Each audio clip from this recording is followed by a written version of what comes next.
Spencer, welcome to ISN Network. Listen, it's a pleasure for being on the network.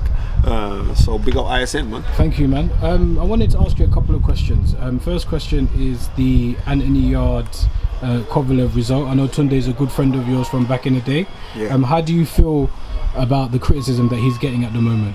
How do I think that? How do you feel about that? Yeah, how do you feel about that? I feel with my hands, brother. Okay, cool. You know what I mean, like the people have to criticize. Okay. Right, because that's just the nature of human beings, right? Yeah. But are they looking at the fact that Tunde took a kid that had 12 amateur fights, 18 professional fights, to fight an elite, right? Who's gonna be, who's gonna go down in history as like top 40 light heavyweights of all time. And when I'm saying top 40, there are some great light heavyweights, right? Yeah. I mean ridiculous light heavyweights. You know what I mean? Ezra Charles being the greatest. We go through the whole list.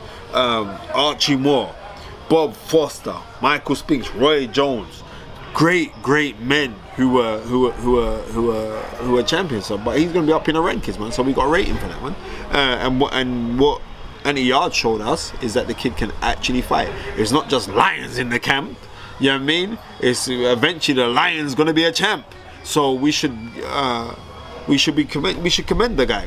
Like I said, we live in a world right now where it's so easy to criticize because the people criticizing ain't doing shit themselves. So to make themselves feel better, they'll say something negative, and it'd be so much easier to say something positive. It would be, but it takes 17 positive thoughts to erase and get rid of one negative thought. Did you know that? I didn't know that. Well, now you do. Right, 17. So all these little negative people, with their negative selves, right? All I'm saying is I see Anthony Yard fight for millions the other day. The guy just won the Box Cup Championship and then turned professional with Tunde and was on the grind for 4 years. And it shows you that when you have diligence and you pursue your purpose, dreams can become reality. And the thing about this is we have to realize what boxing is about. Boxing is about being a prize fighter. So what's the prize? The prize isn't just the win, but the prize is also financial gain. And it's never a loss if you learn from something, and he's learned, and they will readjust, and they'll come back bigger, better, stronger than they was before. Okay, fair enough. Anthony Joshua's fighting in Saudi Arabia. Do you think that they put that fight out there for just a major cash incentive? Or do you feel like there was an issue with the contracts that they weren't airtight to fight back in the UK? No. Andy Ruiz said he don't want to fight in the UK, right? Fair play to him. But the rematch was already agreed of course before it was. the fight. But the thing about it is this: you know he's getting paid more money to go to Saudi Arabia, right? Right? And we know that Arab money is serious. So therefore, why not go out there? You know what I mean? Okay. There's all this blinkered attraction. To they're going out to Saudi. Oh, what you going out there for? Oh, obviously it's the money. Period. And Eddie Hearn's a promoter. And you being a promoter, you want to earn as much for your fighters and yourself as you can, right? Yep. Eddie Hearn will promote in hell right now. Let Lucifer phone in right now. Let Lucifer phone in and say, let's make a fight right now between Hitler and Beelzebubs. He'll go make that fight. You know what I mean? Because he's a promoter. So it's about the money. Okay. All right, fair enough. Today we had Andre Ward and Timothy Bradley here, and they were speaking to a lot of up-and-coming boxers. And I know you're a man that cares about the youth. You speak about that a lot. How impactful do you feel something like today was? I think today was excellent, especially that they come down to my old gym where I used to train out of, and they come to the heart of Brixton, which is the hub of the Afro-Caribbean and African diaspora, right? Yep. That's a powerful statement. It's a powerful statement, and these guys, we got to rate what they did, and not only that, because it was nice that Timothy Bradley got his say as well. Because not people, yeah, Timmy, we don't really know about you. We know Andre Ward more than we know Timothy Bradley. But it was nice the reception that Timothy Bradley got as well. I mean, him and his wife, they got a really, really good reception. I rate that one. I like that. Okay. Anthony Joshua, I saw you on IFL talking about Lennox Lewis and Anthony Joshua. I just wanted to kind of understand. Did you comment on it? I didn't leave a comment. Why didn't you comment? Why didn't you leave a comment? Because why didn't you tick like and leave a comment? What for IFL? Yeah, why don't you tick like and leave a comment? I think if I like something, I like it. I just thought that. So you didn't like that? You saw me speak. I waited for the universe to bring you so I can meet you and ask you myself in person. Okay, but so you didn't tick like on the thing. You just watched it, but you didn't tick like. No, I didn't tick like. So all those little racist pub men that hate me because of my skin tone and want to brand me racist, and I'm saying to all of these people, name one racist quote that I've named or what I've said. Not one. They can't name it, right?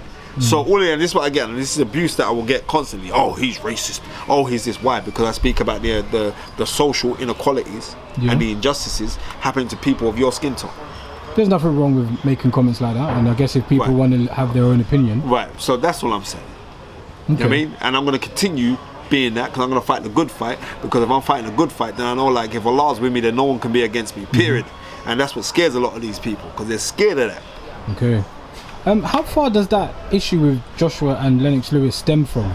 Or why it goes back years. And what is the real? I see Eddie Hearn comment on it. Well, but, you know what? Let me tell you this, right? If you look at someone like Eddie Hearn is a capitalist, right? Now, capitalists ain't really going to be there for the socialists. And how can you be a socialist? You got to be a socialist if you're being social, right? And if you're not being social, then you're going to be anti-social. So Eddie Hearn's going to have his opinion, but me as a person of color, I'm going to be real and say like I don't like seeing two black men be fighting on this kind of. I'm just being real. Oh, how can you always bring it to race? You're damn right I can bring it to race because it's two black men. You know what I mean? And I know for certain I can definitely relate to Lennox Lewis, because he don't know the tinker. I've spoken to these men about racism before, right? So don't think like it doesn't happen. And even more so when you're seeing Prince Harry speak about racism, right? He knows because he's married to a woman of dual heritage. You know what I mean? But essentially she's black, right? And he speaks about this and the biasness that goes to favoring one race over an next, even though we're one human race, but say one tribe over an next. So I'm entering at this here and I'm saying, well, you two as two black men and I'm a black man, you guys shouldn't be going at each other like that. Period. And then Lennox would say, I ain't gone at nobody, but Annie Josh should come at me. But there'd be some sneaky digs in the past from you, Lennox. Let's call it as it is. But both of you done this rift because it's bigger than this here. Because I'm seeing youths out now who don't respect no life, killing each other. They don't respect. You two are on a massive platform, so you two should never go at each other. And fair play to Lennox Lewis. Lennox Lewis said I forgive him in advance. Is there any truth that Lennox Lewis was going to sign or tried to sign? Yeah, of course it is. Of course it's true. That's what happened. That's what happened. But it didn't happen. That's what he wanted to, and it didn't happen. And yeah, and maybe that was a kind of bitter pill to swallow. A man of your experience in and out of the ring, what's your opinion on Anthony Joshua calling him a clown on like television and stuff like that? What's your opinion? You know what? I didn't think it was right. Even if you thought he should have held that one down, but it is what it is now. I spoke to Anthony Joshua over this, and yeah, man, I've got nothing but love and respect for Anthony Joshua. Number one, you know what I mean. But I have to be 100% real, and if you're wrong on something, you can't be wrong and strong. But he's saying, well, now that's how he's rolling, because if someone ain't showing me love, I'm not going to show them back love. And I understand where he's coming from, right? But these two need to sit down, squash it out, and end this thing with hugs and kisses. Cool. Period. You know what I mean?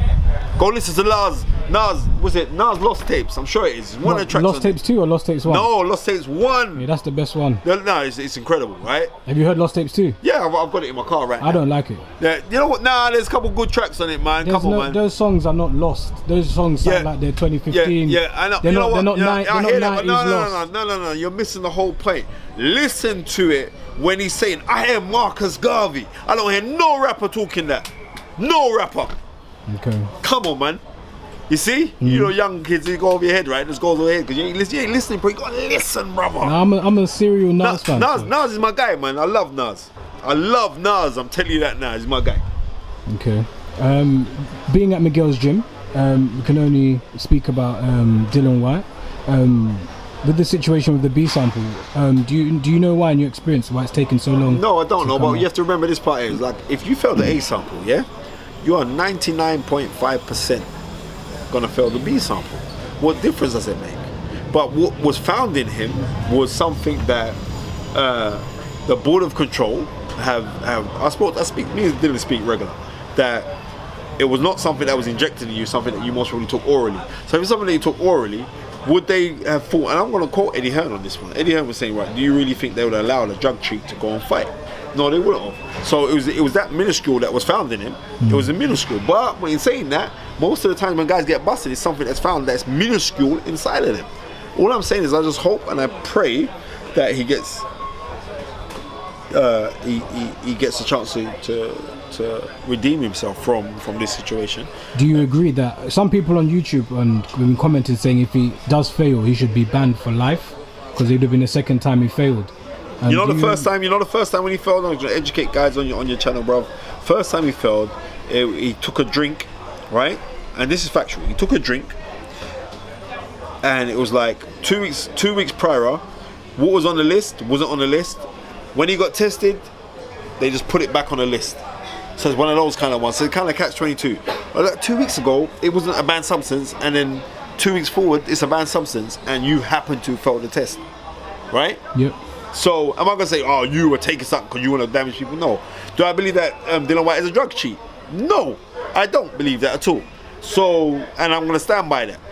I'm gonna stand by. I don't believe there's a drug cheat, and I just hope that this can get sorted out, man, so the kid can carry on fighting again. Okay, so if he does come back and he passes it, but obviously in your experience, you've said that when you failed the first one, you ain't gonna pass the you're not gonna pass the second one. The only one person I know that has done that was Manuel Char. He failed the A sample, but the B sample came up negative. Wow. Okay. Right. So I don't know what Abia man or Voodoo man he was going to, but something was going on. But yeah. Do you feel that Dylan could, if he got the opportunity to fight Deontay, to take the belt off him, or? Yeah, of course I do. I think Dylan White is potentially the best heavyweight in the world. Okay. But potentially, I said potentially. I didn't say he is right now. Potentially, because he's continually learning. I'm seeing loads of guys who are not in a progressionary stage of their careers. He is progressing. So for something like this to happen, it's really dampened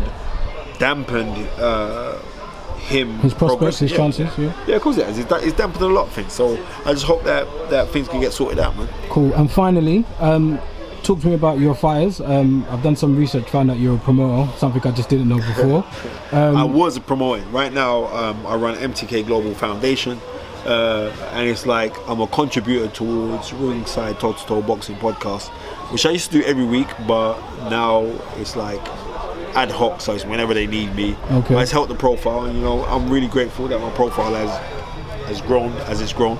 So you know what I mean. But yeah, right now it's more about working with the youths, keeping off of the streets, and I'm starting something soon with Sean Bailey. Okay. Who is shout out Sean Bailey. Yeah, shout out Sean Bailey. You kind of look like him a little bit, you know? Do I? Yeah, you do. Sean. I don't know. Still. Nah, man, seriously, you could be family, man. What's your surname? All right. So Sean Bailey, and it is to get young people into employment. So, and MTK Global is going to be funding me to do that. Okay. So I'm just, shout out to MTK Global. They've helped me out a lot. So it's a blessing. Wicked. 2 quick fire ones. I just need a straight answer if you can give me. On the weekend, Lomachenko Campbell. Lomachenko body shot stoppage, round 7. Round 7. And last question, what do you think about Boatsi as a fighter? He's serious. Can he go all the way? 100%. Who's better, him or Yard?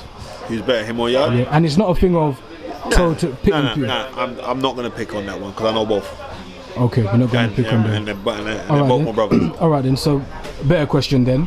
If the fight does happen, who you put your money on? I don't gamble. And that's the truth, I don't gamble. Okay. We could be here all day, trust me. I'm a veteran in this thing, trust me. Alright then, so it's fight night and you've got to give an answer to who you think you might have an inkling that may win, but you still love them both and you respect them both. And it's not a thing of this is just boxing. I know, this is just boxing. This is just boxing. I'm going to tell you again, then I would say then the better man would win, right? Seriously.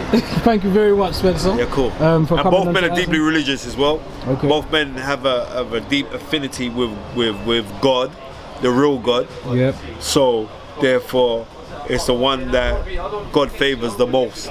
Okay. On that day, is gonna come out successful. Well, you stuck to it. Thank you very much for your time. Love, and brother. we'll catch Keep up on again doing your soon. thing, man. I like Will what you do, think, man. Take care. All right, bye-bye.